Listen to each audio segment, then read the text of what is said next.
Milk antibiotic residues rapid test. This rapid test is used for detection of chloramphenicol in milk. It takes about 8 minutes. The milk may be raw, pasteurized or full cream milk powder. 96 tests can be conducted using this kit. It contains 12 test tubes, each with 1 strip of 8 red reagent microwells and 8 dipsticks. 1 pipette and 100 pipette tips.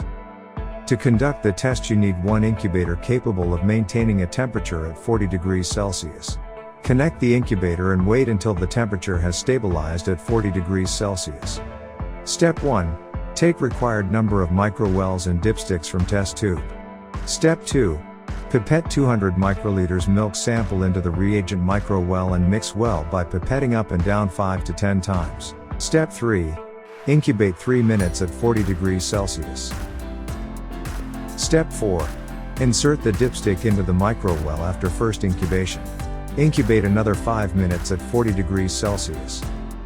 Step 5. Take out the dipstick from the microwell and remove the sample pad at the lower end and interpret the result.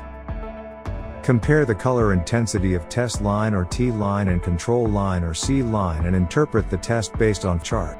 If there is no visible C line, the test is invalid.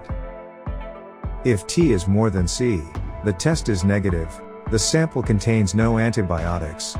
If T is equal to C, it is weak positive, the sample contains antibiotics close to the detection limits.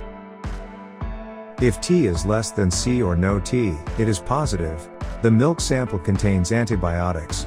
Protect your milk safety easily. Eastern Scientific Corporation Private Limited. Science for a better tomorrow.